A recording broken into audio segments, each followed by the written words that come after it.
guys, it's Tactic here.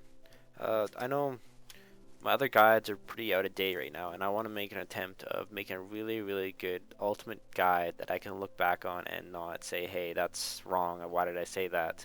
So I'm just going to make some really long video, and I'm going to divvy it up into certain parts. So you guys can right now choose which part you want to go to if you don't want to watch the whole video. I'm going to divide up to gemming, stat priority, talents, glyphs, playstyle, tips and tricks, your burst, and compositions. Right, let me start with stat priority. If you're just starting out as an Enhancement Shaman, I'd highly suggest going for secondary stats. Of course, Mastery will be your greatest attribute to damage, then followed by Haste, then followed by Crit. What you want to look at is, for altogether, is you want to make sure you get a hit cap of around 3%. It's okay if you go a little bit over, it's not the end of the world. And whatever expertise you feel comfortable with. I went around in the middle. I've seen other high rateds go below that, like 3.5%, and I've seen another high rated enhance go around 6%. It's all whatever you're comfortable with the expertise and how often you can stay behind the target. So I'd say hit, expertise, mastery, haste, and crit are going to be your stats priority. Alright, now on to gemming. The one thing I would divide up is if you're starting as an Enhanced Shaman and you don't have your tier 1 weapon, I would suggest going for PvP power. For purple gems, I would suggest going for Assassin. That's Agi and PvP power. For blue, I'd go for just straight up PvP power. And for orange, I'd go for Vivid, which is PvP power and PvP resilience. So you get the most PvP power because with no T1 weapon, you're probably looking at around 30% PvP power. Which isn't, like, it helps, but if you didn't gem for PvP power that early, you'd be hitting like a banana. However, though, if you have your tier 1 weapon or your tier 2 weapon, I'd suggest going out full resil, because at this point right now, you're going to be doing serious arenas if you have the tier 1 weapon, in my opinion. For this case, I suggest going full out resilience. For orange slots, I go for Agi and PvP resilience. For blue slots, I go for Vivid, which is PvP power and PvP resilience. For yellow slots, I go for PvP power and for yellow slots I go for resilience. My bad. As a meta, you would always want the 216 agility and 3% increased critical effect.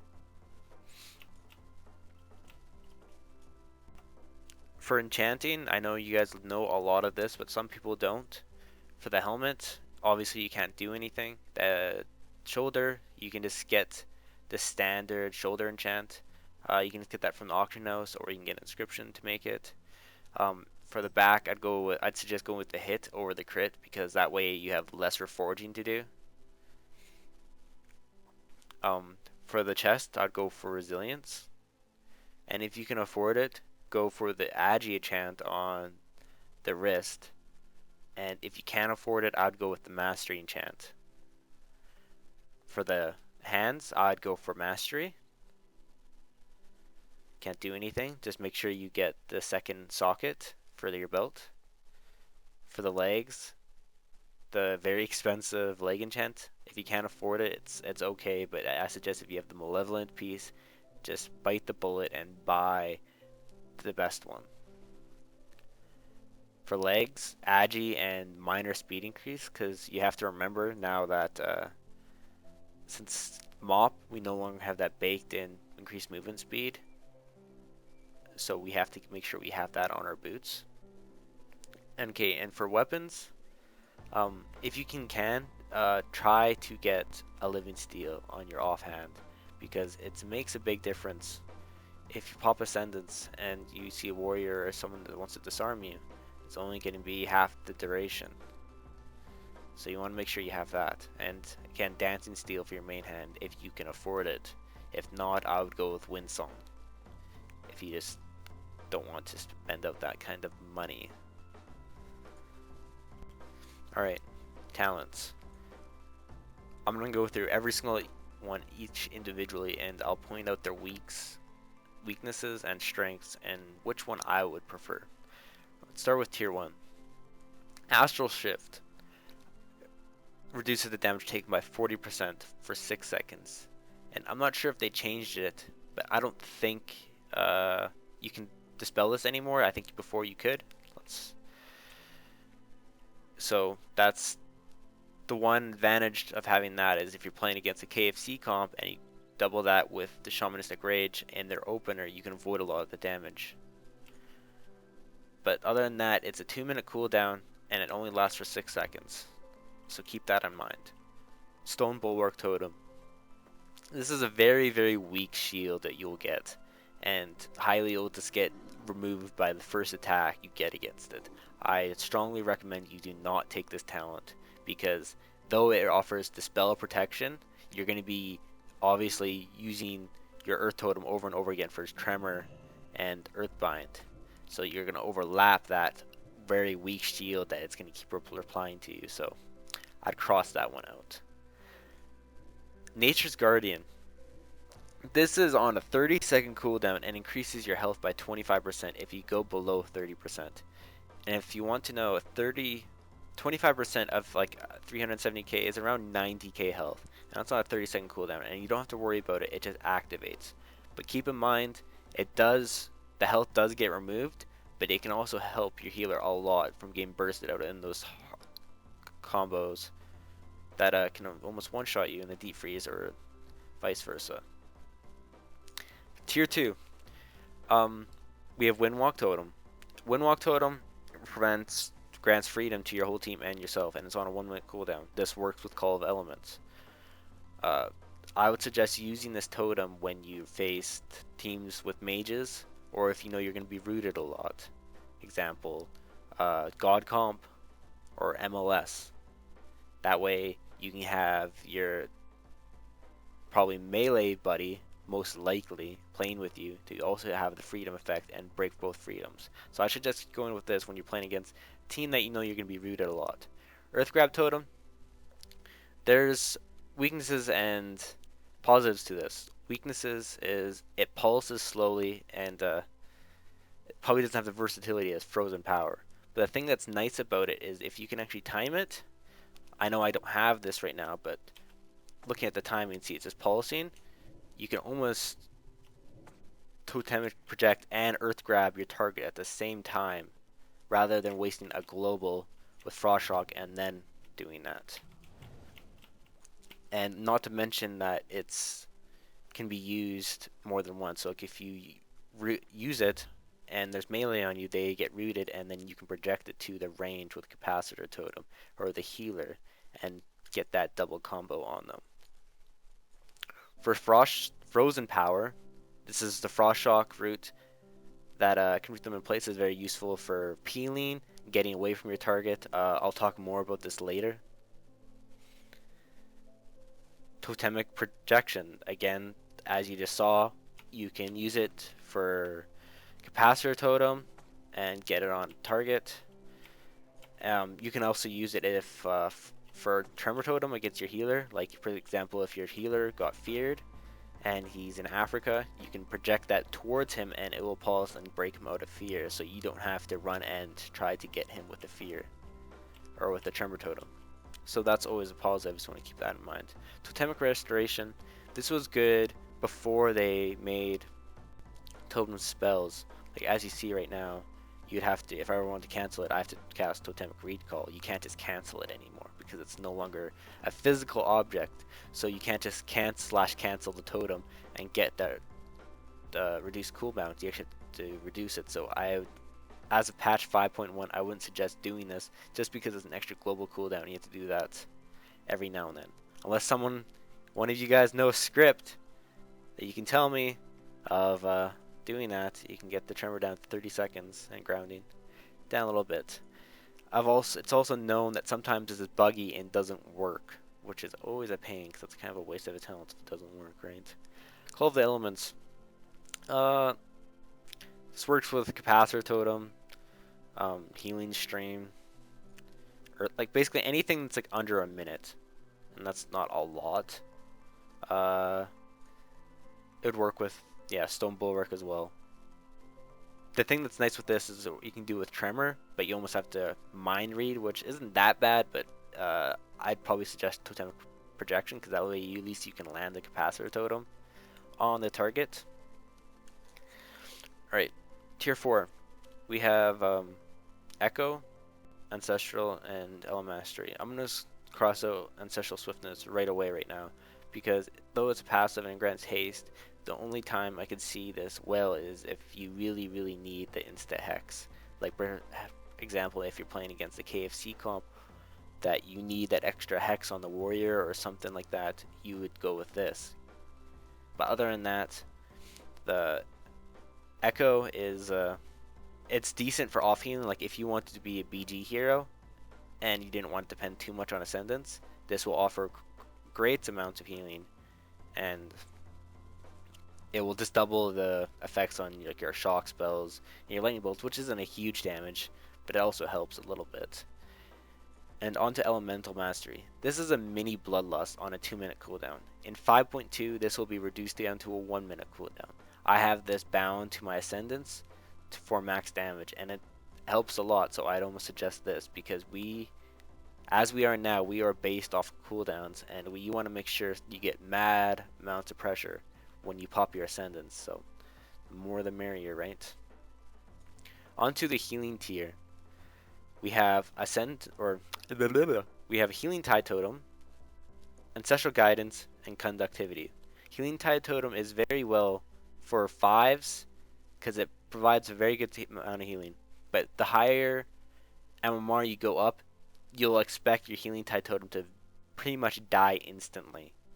It will die. Like, it'll probably make you 1 pulse and it will die. So in that sense, I would not recommend going Healing Tide. With Ancestral Guidance, this is only on a 2-minute cooldown, and it converts your direct damage into 40% of that healing to 3 of your party members. So if you pop Ascendance and cooped with Ancestral Guidance, you're going to be doing lots and lots of healing. Let's see if I can make an example here. As you can see, it's a lot of healing. This provides stuff for your team members too, and it's only on a 2-minute cooldown. So you can actually pop your Ascendance and your burst and everything, and pop this for almost as a defensive cooldown if you don't want to die, and that will almost top you up fully from like 30% just from Ascendance. As for the last tier, I'll first off cancel out Primal Elementus right away, because pets, they'll get rooted and they're not quite ideal. The shield and stuff like that they offer is just not worth it from what the other 2 talents could offer. Elemental Blast is, in my opinion, more of a PvE ability. You're going to have to be sacrificing your 5 bolts or 5 charges of Maelstrom weapon to use this thing. And in retrospect, you can also use those 5 stacks instead for Insta Hex, a heal, and Lightning Bolt, which does probably a third of the damage. But still, you're not going to have enough uptime with this ability to make it worth it. In that sense, that's why I'm choosing Unleash Fury. This talent offers, if you're using Wind Fury and Frostband for 8 seconds, your melee attacks can trigger Static Shot, which is basically an ability that makes your melee attacks proc Lightning Shield. So that's why you notice a lot of the time that Lightning Shield is up in your top damage sometimes. Frostband will make you just incense just run. Oh, look at that! No enchants. It just makes you run faster for 4 seconds, which is nice to get away from the target, or as for a gap closer as well. It's also the advantage of having that with Unleashed Weapon with Frostband is if there's a slow on it, it makes it a 70% slow. Well, not the talent in a sense, but just using Frostband, which also helps just getting closer to that target. Alright, that's the talents. If anyone have any questions, just make sure you reply, or if I missed anything. Alright, glyphs. Generally, there's maybe a selection of maybe 7 or 8 component glyphs that you can choose for enhance. Mainly, I'd always suggest going with Healing Storm, and what it does, it just increases your healing for every stack of Maelstrom weapon you have. So 5 stacks will increase your healing by 100%, because 20 times 5 is 100. Um, my standard setup would be going with Healing Storm, Purge, which increases the amount purged off by 1. So you have 2 magic debuffs, which is very well for getting off Sack and Hop and Iceberry and all that good stuff. And SR, I made a video about this before, so you can check that out. And it just removes Deep Freeze, Hodge, anything that's magic. It even removes UA now without you getting penalized for it. The other choices that you can keep in mind for 5.2, because Purge is getting nerfed, is Capacitor Totem. I'd suggest going with this when you know that you can replace SR or Purge with a comp that doesn't need to be purged as much, because it's faster Capacitor Totem, and you can just get it off faster without your enemies killing it. The other option you can go with is Hex, which again, you'd probably replace either Shamanistic Rage or Purge depending on the composition you're playing against. This just reduces the cooldown of your Hex by 10 seconds, and to be honest guys, CC wins games, it does. And the good thing about Hex is it's only dispelled by Curse, can't be mass dispelled, and yeah, and it doesn't also regenerate health, so you want to keep that in mind. The other option that you have that people might be kind of skeptical of using is Ghost Wolf. After lots of testing at the start, I've determined that Ghost Wolf isn't really that well. It doesn't really increase your speed that much when you're in it. Yes, it's less hindered, but to be honest, if you're playing with a pally, or if you even use the Freedom Totem, you're going to be on your target more often, and to sacrifice to use this glyph, you're also sacrificing one of the much better glyphs to use.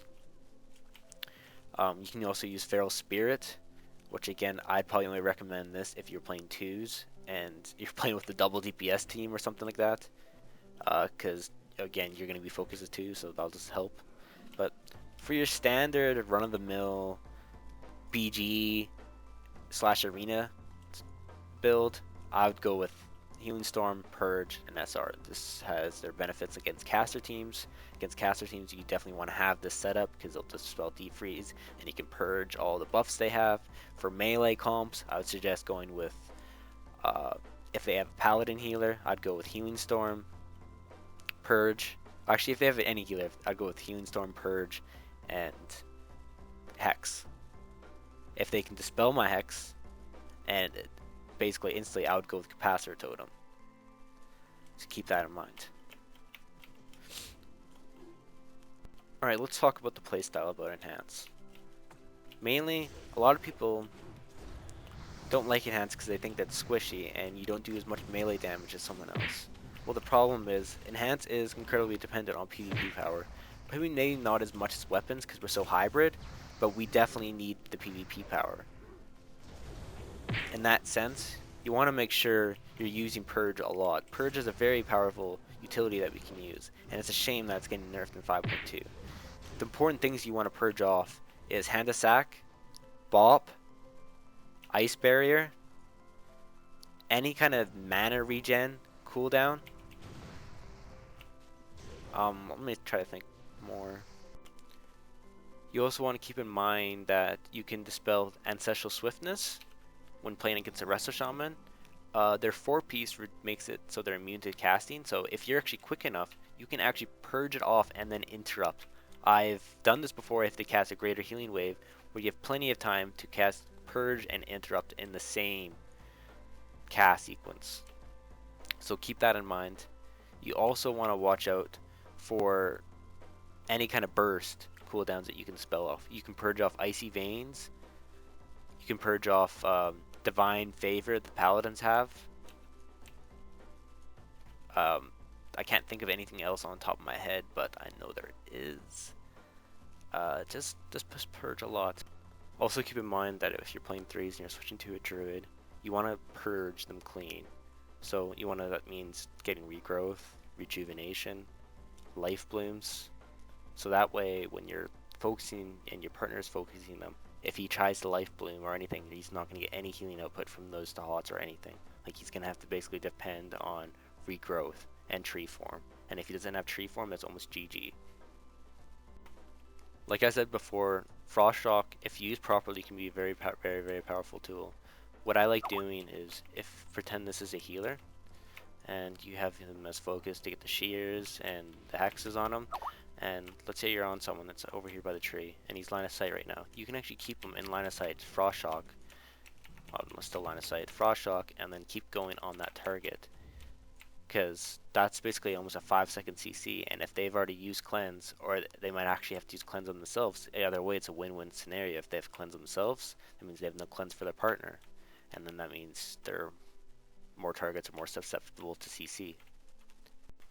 I strongly recommend you guys having a whole repertoire of macros ready for your partners. I have 3 cleanse macros. One for off DPS, one for main DPS, and one for the healers I use. This is just to avoid any kind of delay or clicking on getting the hex off. You also want to keep in mind that you also have to curse yourself. Like, if you're playing a Demo Warlock and they have Curse of Doom on you, you can actually dispel that and avoid a lot of damage. And also do that to your partners if they're getting bursted down. It's pretty good. Just don't undermine the power of a cleanse, and just kind of cleanse anything you can, because it's only in 8 seconds. Just make sure you don't overuse it so much that you won't be able to get a hex. I'm gonna put the description to a Google document containing all my macros and what I use in the description below, so you can check that out if you want to. Right. I'm gonna make some little tips just to keep in mind. You want to make sure you're using Healing Stream all the time. Though that might not seem, it heals a lot, it adds up, and it can really help your healer. So make sure you always have that down, because it's literally our only water totem.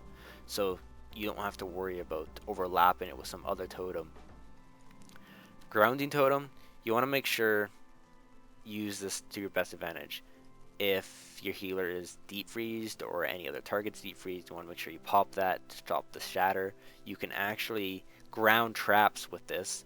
So let's see if it comes off cooldown here. Let's say this guy is he's scattered right now, and you know you're gonna get trapped. The tricky thing with grounding totem and getting it with the trap is it has to be literally like right beside him. So if you can actually grounding totem project and ground the trap without worrying about that. If your warrior can't perhaps intervene him, or you just need to get that trap for your healer. You also want to keep in mind that grounding totem can stop half the shit. Like, if you can't get Chaos Bolt, grounding totem, just keep all this stuff in mind. You always want to make sure you have grounding totem basically on cooldown, because it's such a powerful tool. Make sure you treat wolves not as a damage cooldown, but as a healing cooldown. They literally hit for nothing, and you almost want to pop this separate from your burst just to help you with your healing. This is not bad healing. And let's say we pop Healing Tide or Healing Stream, you got quite a bit of healing going. So though Feral Spear might seem like a damage cooldown, it is not, and you just want to save that for sometimes later. Alright, your burst. Enhanced burst is very, very powerful, and I'd like to argue it's one of the best bursts in the game if you can use it and pop it correctly. You want to make sure that you pop your burst when you know you can get a CC on the healer or whatever target that can prevent you from stopping burst. So that might be provided that you don't pop the burst right early. Maybe in 3s, if you can get chain CC and you know that the healer will trinket. You want to make sure you can get behind the target or actually have him rooted in place. Also keep in mind that Ascendance is ranged, so if there's a guy trying to disarm you, you can run away. You're not going to be losing that much damage. So you can just almost root the warrior or whatever person you want to disarm and just avoid being disarmed. So you just want to keep that in mind. make sure you don't pop the burst for any kind of damage class or any class that can prevent it through magic shields, like AMS, Cloak of Shadows, Fade. You just don't want to be standing around with Ascendants. Like if you're standing around and the mage is blocked or something like that, kill the Welly or the Water Elemental, or go in the Shadow Priest. Just make sure you don't use the Storm Strike. Storm Strike in Ascendant the Storm Blast, and that's where you're going to be getting the big burst from. Like see, and the thing, this is 82k, 92k offhand. That's like 200k almost, right there. So if you get a mage to block early, and you know you can pop another Storm Strike before Ascendance ends, make sure you don't use Storm Strike on some other target and save it for that target, because that's gonna be your burst.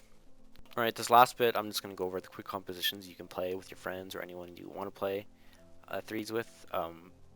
My first option would again be going with Turbo Cleave, which is Enhanced Warrior and a Holy Pally. I like playing with the Holy Pally because they provide bop with you, and that can also stop a lot of the melee comps because, to be honest, Enhance is more susceptible to a melee comp than a very good caster comp. Like, I am more comfortable playing against a very high rated caster team than like a lower rated KFC or Kitty Cleave, just because that's just how we are. Another comp you could go with is again Beast Cleave, which is enhanced Hunter, but you have to make sure you have a really good Hunter to help offset that. You're always going to be focused. They're never going to be going for your Hunter and Beast Cleave. They're always going to be targeting you, so you want to make sure your Hunter is really good at peeling and providing the damage too at the same time. The nice thing about Beast Cleave is there's so much CC coming out from the Hunter that a lot of times you can use Hex for the DPS and never on the healer, just for the defensive, which always is a plus side. I've also seen other comps such as Enhanced Shadow Priest healer, just because Shadow Priests are so well with Master Spell that they can dispel any CCs going out on the healer, which is a good thing to keep in mind. Other than that, those are the three main comps I would suggest running. I know it's not a lot, but if you have a friend or anyone you want to play with, I'd almost suggest doing that, because you're going to be playing better with your friends than some random trade chat or some other elitist that would yell at you for doing things. Alright, I think that was it and everything I kind of want covered. It's probably a pretty long video, that's why I'm going to make little segments so you guys can just click around and whatnot. Make sure to leave a comment and a like. It really supports this channel a lot. And yeah, stay tuned for more videos from me.